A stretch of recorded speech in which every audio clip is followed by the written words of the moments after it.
From UFOs to ghost and psychic powers, history is riddled with unexplained events. You can turn back now, or learn the stuff they don't want you to know.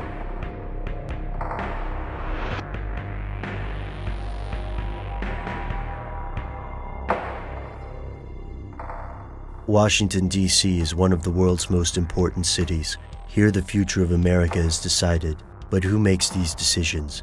The President? Congress? Some believe there is a force behind the throne of elected office, one with international reach and none of the rules constraining public officials, the Brotherhood of Free and Accepted Masons. Could Freemasons really control Washington? How do we know? Here are the facts. No one knows when the Freemasons originally formed, but the group rose to prominence in the 17th century, making it older than the United States. This secretive organization places great power in ancient imagery. Their traditions are steeped in symbolism, but no outside observers know what these symbols represent or what kind of power the images are supposed to have.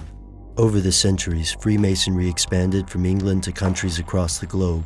Today, there are more than 6 million Masons worldwide.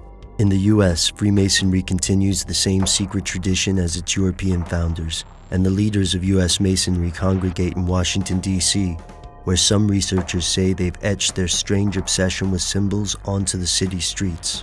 Washington, D.C. was founded on July 16, 1790, and named after George Washington, who was both the nation's first president and a powerful Freemason. Some of the city's designers were also rumored to be Freemasons.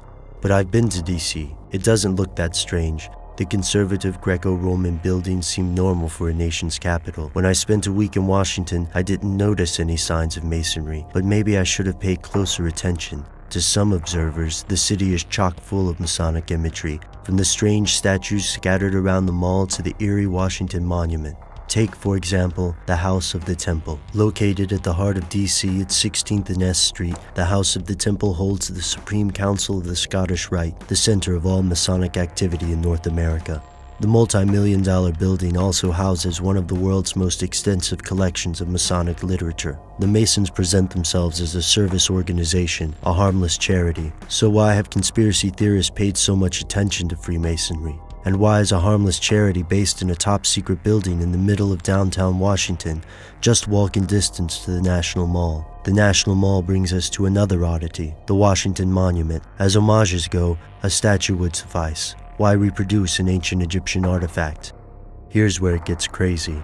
The Washington Monument is actually an obelisk, a type of magical symbol found in Egypt, the Middle East, and Asia. Some sources believe the Washington obelisk rests upon a ley line. These ley lines are invisible, mystical currents of energy that span the globe, connecting ancient sites of power like Stonehenge and Incan temples. Ley line theorists believe this energy can be used to cause hallucinations or natural disasters, such as earthquakes and magnetic anomalies. The location of the Washington Monument may allow its controllers to harness this natural energy for their own purposes, whatever those may be. And why is our Department of Defense based in a Pentagon?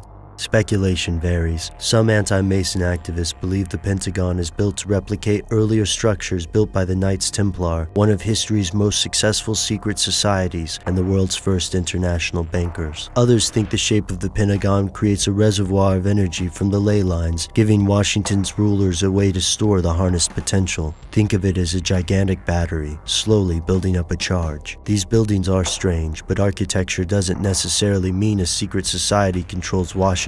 It's a bit of a leap in logic. What about the geography? Some believe the geography of Washington mimics important occult and Masonic symbols. The bizarre street layout traces acute angles rather than grids. This might look normal on the ground, but if we view the city from the air, things get strange. From overhead, the layout bears an eerie resemblance to a pentagram, a symbol commonly associated with ancient Greeks, Gnostic Christianity, and black magic. Fringe researchers think DC's street design takes advantage of ley lines to focus this geomantic or earth-based energy on the Capitol and the White House.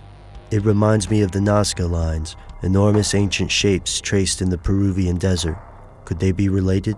We already know Washington is a town built on secrets. The nation's national security and financial stability rest on the decisions made in the Pentagon and Congress, many of which the average citizen will never witness firsthand. Even the most skeptical observer will note the odd layout of DC's streets and the strange conceits in our national symbols. This is the country that slapped a floating eye and pyramid on our dollars. The eagle was a Masonic symbol before it became our national bird. Looking at the evidence, it's hard to deny that symbols in the US match symbols in Freemasonry. But why? This could all be a coincidence. The imagery could be nothing more than decoration. But if the Masons believe that symbols themselves have powers, then what kind of power are they trying to generate? Is it merely psychological, or could it be something more? Something they don't want you to know.